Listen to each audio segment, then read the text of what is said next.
السلام علیکم، بسم اللہ الرحمن الرحیم۔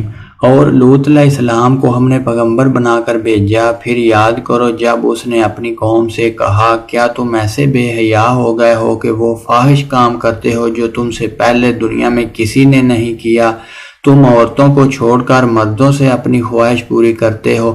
حقیقت یہ ہے کہ تم بالکل ہی حد سے گزر جانے والے لوگ ہو۔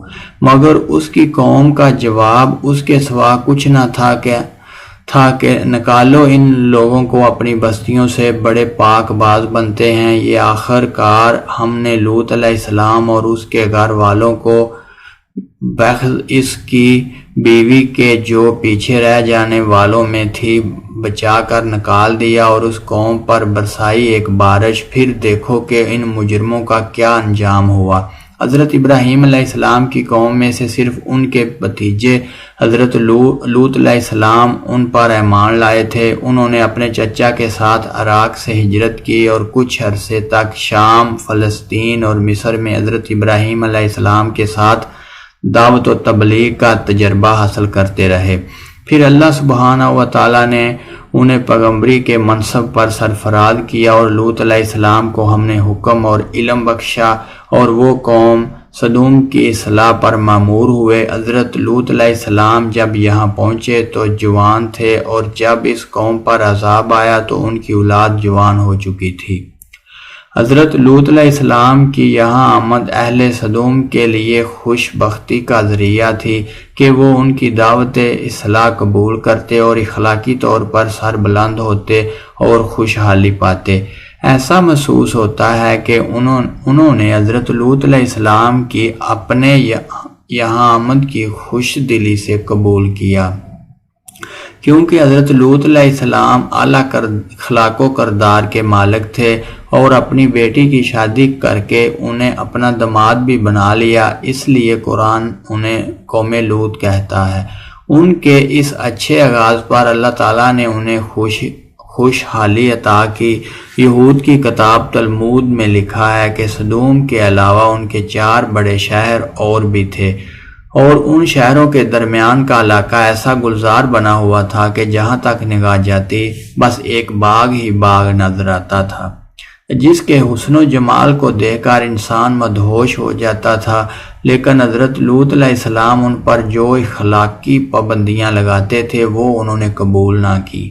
قرآن مجید کے مطابق وہ پہلے سے بہت برے کام کر رہے تھے۔ وہ سمجھتے تھے کہ حضرت لوط علیہ السلام کی باتیں مان کر ان کی خوشحالی کو دام حاصل نہ ہوگا بلکہ وہ مانند پڑ جائے گی۔ سب سے پہلے انہوں نے غیر قوموں سے اپنے معاملات خراب کیے۔ تلمود میں لکھا ہے کہ ایک مرتبہ ایک اعلامی مسافر ان کے علاقے میں گزر رہا تھا۔ راستے میں شام ہو گئی اور اسے مجبوراً ان کے شہر سدوم میں ٹھہرنا پڑا۔ اس کے ساتھ مال تجارت اور اپنے کھانے پینے کا سامان تھا۔ کسی سے اس نے میزبانی کی درخواست نہ کی، بس ایک درخت کے نیچے اتر گیا۔ مگر ایک سدومی اصرار کے ساتھ اٹھا کہ اسے اپنے گھر لے گیا۔ رات اسے اپنے ہاں رکھا اور صبح ہونے سے پہلے اس کا گدا اس کے زین اور مال تجارت سمیت اڑا دیا۔ اس نے شور مچایا مگر کسی نے اس کی فریاد نہ سنی، بلکہ بستی کے لوگوں نے اس کا رہا سہا مال بھی لوٹ کر اسے نکال باہر کیا۔ اس طرح کے متعدد واقعات بیان کرنے کے بعد تلمود کا مصنف لکھتا ہے کہ اپنی روزمرہ کی زندگی میں یہ لوگ سخت ظالم، دھوکے باز اور بد معاملہ تھے۔ کوئی مسافر ان کے علاقے میں بخیریت نہ گزر سکتا تھا، کوئی غریب ان کی بستیوں سے روٹی کا ایک ٹکڑا بھی نہ پا سکتا تھا۔ بارہا ایسا ہوتا کہ باہر کا آدمی ان کے علاقے میں پہنچ کر فاقوں سے مر جاتا اور یہ اس کے کپڑے اتار کر اس کی لاش کو برہنہ دفن کر دیتے۔ بیرونی تاجر اگر شامت کے مارے وہاں چلے جاتے تو برسر عام لوٹ لیے جاتے اور ان کی فریاد کو ٹھٹھوں میں اڑا دیا جاتا۔ ایک مرتبہ حضرت سارہ علیہ السلام نے حضرت لوط علیہ السلام کے گھر والوں کی خیریت دریافت کرنے کے لیے اپنے غلام کو صدوم بھیجا۔ وہ جب شہر میں داخل ہوا تو اس نے دیکھا کہ ایک صدومی ایک اجنبی کو مار رہا ہے۔ اس نے اسے شرم دلائی کہ تم بے کس مسافروں سے یہ سلوک کرتے ہو، مگر جواب میں سر بازار اس کا سر پھاڑ دیا گیا۔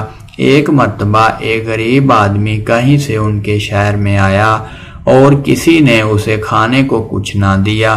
وہ فاقے سے بدحال ہو کر ایک جگہ گر پڑا تھا کہ حضرت لوط علیہ السلام کی بیٹی نے اسے دیکھ لیا اور اس کے لیے کھانا پہنچایا۔ اس پر حضرت لوط علیہ السلام اور ان کی بیٹی کو سخت ملامت کی گئی اور انہیں دھمکیاں دی گئی کہ ان حرکتوں کے ساتھ تم لوگ ہماری بستی میں نہیں رہ سکتے۔ اپنی وادی کو انہوں نے ایک باغ بنا رکھا تھا جس کا سلسلہ میلوں تک پھیلا ہوا تھا۔ اس باغ میں وہ انتہائی بے حیائی کے ساتھ اعلانیہ بدکاریاں کرتے تھے اور ایک لوط علیہ السلام کے سوا کوئی زبان ان کو ٹوکنے والی نہ تھی۔ قرآن مجید میں اس پوری داستان کو سمیٹ کر صرف 2 فقروں میں بیان کر دیا گیا ہے کہ وہ پہلے سے بہت برے کام کر رہے تھے اور تم مردوں سے خواہش نفس پوری کرتے ہو، مسافروں کی راہ مارتے ہو اور اپنی مجلسوں میں کھلم کھلا بدکاریاں کرتے ہو۔ معلوم ہونا چاہتے کہ یہ خوشحال قوم تھی، معلوم ہونا چاہیے کہ یہ خوشحال قوم تھی، اپنی خوشحالی میں مست تھی اور اسے اپنی تباہی اور بربادی کے آثار دور دور تک نظر نہ آتے تھے۔ لیکن آج اس قوم کا نام و نشان تک دنیا میں نہیں، اب صرف بحر مردار ہی اس کی ایک یادگار باقی رہ گیا ہے جسے آج تک بحر لوط کہا جاتا ہے۔ حضرت لوط علیہ السلام نے ان سے سوال کیا، اور تمہاری بیویوں میں تمہارے رب نے تمہارے لیے جو کچھ پیدا کیا ہے اسے چھوڑ دیتے ہو؟ مطلب یہ ہے کہ اس خواہش کو پورا کرنے کے لیے جو بیویاں خدا نے پیدا کی تھیں انہیں چھوڑ کر تم غیر فطری ذریعے یعنی مردوں کا اس غرض کے لیے استعمال کرتے ہو۔ دوسرا مطلب یہ بھی ہو سکتا ہے کہ خود ان بیویوں کے اندر خدا نے اس خواہش کی تکمیل کا جو فطری راستہ رکھا تھا اسے چھوڑ کر تم غیر فطری راستہ اختیار کرتے ہو۔ اس دوسرے مطلب میں یہ اشارہ نکلتا ہے کہ وہ ظالم لوگ اپنی عورتوں سے بھی خلاف فطرت فعل کا ارتکاب کرتے تھے، اور یہ بھی ہو سکتا ہے کہ وہ ندان اپنی خوشحالی کی مانند پڑنے یا ختم ہو جانے کے خوف سے آبادی کو بڑھنے سے روکنے کے لیے یہ حرکت کرتے ہوں۔ یہ اس قوم کا سب سے بڑا جرم تھا جس کی وجہ سے خدا کا عذاب اس پر نازل ہوا۔ اس کے ارتکاب سے تو بد کردار انسان کبھی باز نہیں آئے، لیکن یہ قوم علانیہ اس کا ارتکاب کرتی تھی اور اسے کوئی قابل شرم کام نہیں مانتی تھی۔ آج مغرب میں انسانی آزادی کے نام پر اس کی اجازت دی جاتی ہے یا اس کی اجازت کے لیے زبردست پراپوگنڈا کیا جاتا ہے، لیکن کہیں بھی اس قابل فخر نہیں سمجھا جاتا اور اس کے مرتکب کو بری نظر میں دیکھا جاتا ہے اور قابل رحم اور بیمار سمجھا جاتا ہے۔ حقیقت یہ ہے کہ ہم جنسی بالکل فطرت کے خلاف ہے۔ اللہ تعالیٰ نے انسانی نسل کی بقا کے لیے جوڑے بنائے ہیں تاکہ یہ دونوں مل کر ایک خاندان بنائیں اور پھر معاشرہ بڑھے پھلے پھولے۔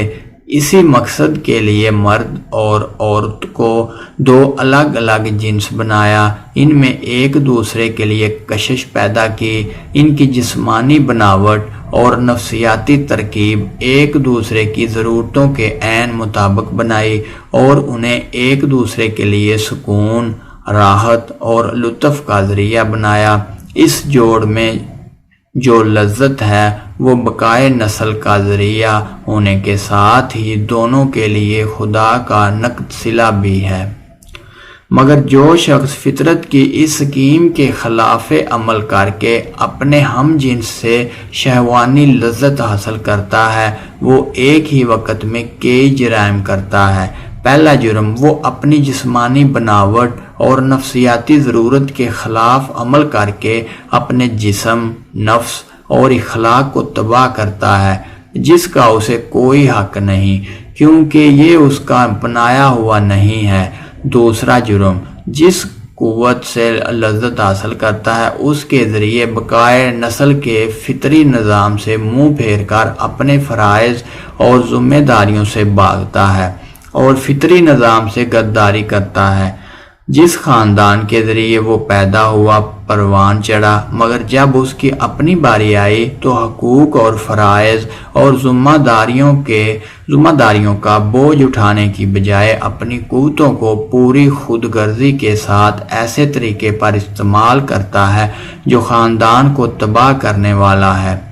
تیسرا جرم، وہ اپنے آپ کو نسل اور خاندان کی خدمت کے لیے نااہل بناتا ہے اور اپنے ساتھ کم از کم ایک مرد کو غیر طبی زنانہ پن میں مبتلا کرتا ہے اور کم از کم 2 عورتوں کے لیے پھر جنسی بے راروی اور اخلاقی پستی کا دروازہ کھول دیتا ہے۔ قرآن مجید میں صرف یہ بتایا گیا ہے کہ عمل قوم لوط بدترین گناہ ہے، جس پر ایک قوم اللہ تعالیٰ کے غضب میں گرفتار ہوئی۔ اس کے بعد یہ بات ہمیں نبی کریم صلی اللہ علیہ وسلم کی رہنمائی سے معلوم ہوئی کہ یہ ایک ایسا جرم ہے جس سے معاشرے کو پاک رکھنے کی کوشش کرنا حکومت اسلامی کے فرائض میں سے ہے، لیکن چونکہ نبی اکرم صلی اللہ علیہ وسلم کے زمانے میں ایسا کوئی مقدمہ پیش نہیں ہوا، اس لیے قطعی طور پر یہ بات متعین نہ ہو سکی کہ اس کی سزا کس طرح دی جائے۔ بعض فقہاء اس جرم پر وہی سزا تجویز کرتے ہیں جو زنا کی سزا ہے، یعنی غیر شادی شدہ کو 100 کوڑے مارے جائیں گے اور جلا وطن کر دیا جائے گا اور شادی شدہ کو رجم کیا جائے گا۔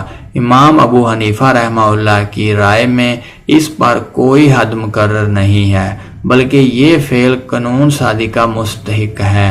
جیسے حالات و ضروریات ہوں ان کے لحاظ سے کوئی عبرتناک سزا اس پر دی جا سکتی ہے۔ اللہ ہم سب کا حامی و ناصر ہو اور اچھے اعمال کرنے کی توفیق عطا فرمائے اور برے اعمال سے بچنے کی توفیق عطا فرمائے۔ اگر آپ کو ویڈیو اچھی لگے تو پلیز چینل کو سبسکرائب کیجیے اور بیل آئیکن کو کلک کیجیے تاکہ ہماری ہر آنے والی نئی ویڈیو آپ تک پہنچ سکے۔ Thanks for watching.